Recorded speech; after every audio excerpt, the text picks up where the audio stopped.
Okay, the Federal Reserve will issue a key decision on interest rates in just a matter of hours. Economists are expecting a cut of about 25 basis points. It would be the second cut by the central bank in as many meetings, leaving rates unchanged for more than a year.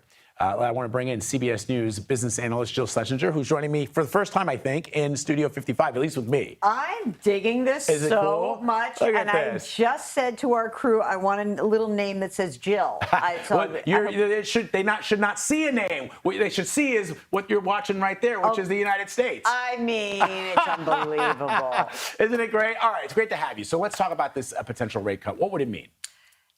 Look, we had 23-year highs in interest rates because the Fed was trying to bring down the inflation rate, right? And so interest rates go up to combat inflation.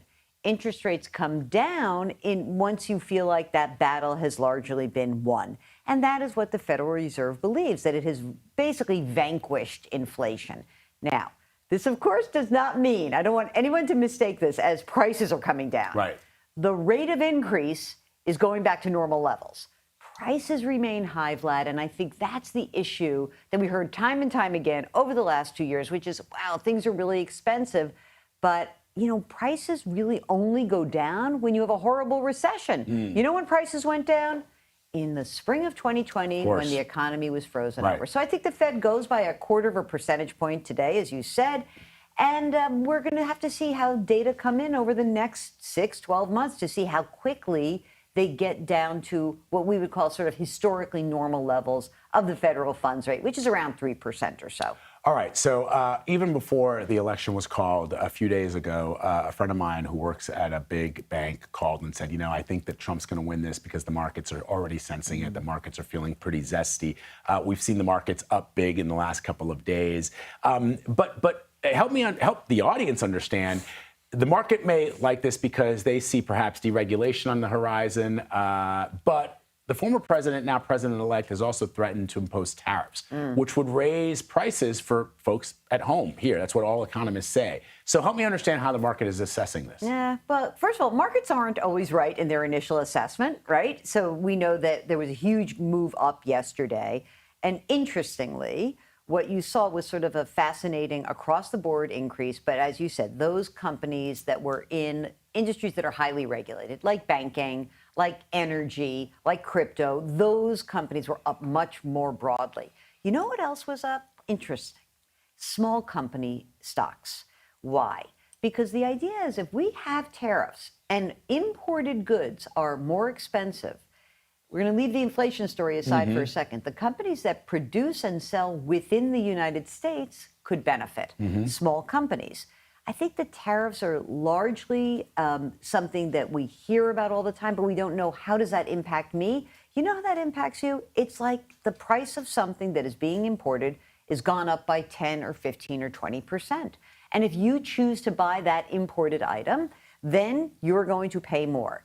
If you can find an alternative, that's great. But you know what we learned in the first Trump administration is there were certain products that relied on foreign parts. Right. And that made things like washing machines, bicycles go up pretty dramatically. And I'm not sure people are prepared for that. The former president says that his intention is to force companies to take the manufacturing from overseas and bring it here to the United States. But that would take some time before we actually see the benefits in Americans' pockets. I think that some companies are doing that. There's a term among the large corporations called nearshoring, like we saw offshoring, right? Move the operation to the cheapest place, bring it back to the U.S.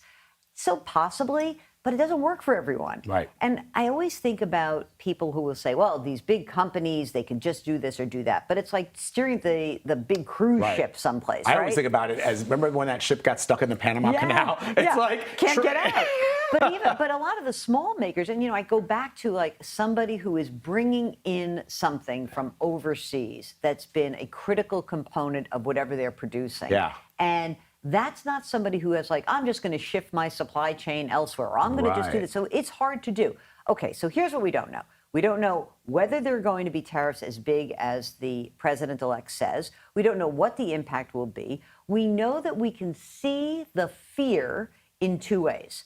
One is we see the fear in that, okay, well, maybe there's going to be inflation, so the bond market is reacting right now. So as the stock market went up, we saw the bond market drop, and the yield, the interest on a bond was starting to rise.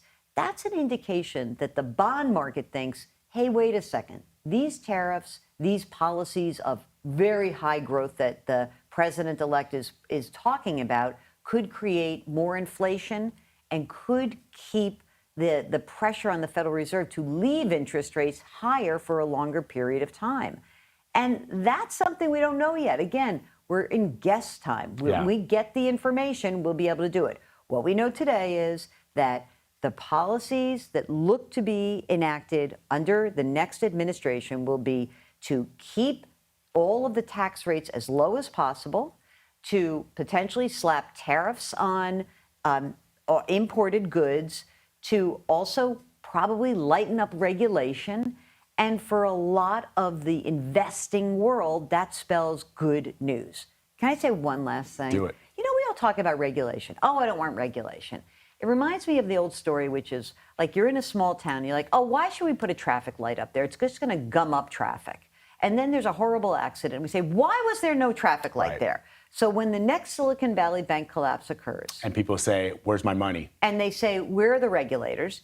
This is what you are actually looking at. Yep. Deregulation means a lighter touch.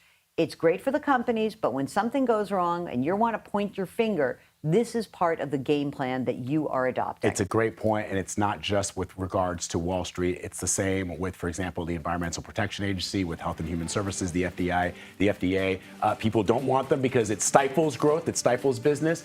But ultimately, when things go pear-shaped, where's the government? Yeah, that ends up happening every time. Jill Schlesinger, so good to have you here. I love it. I'll be back. Come on back. We love having you. We love having guests here in Studio 55. Okay.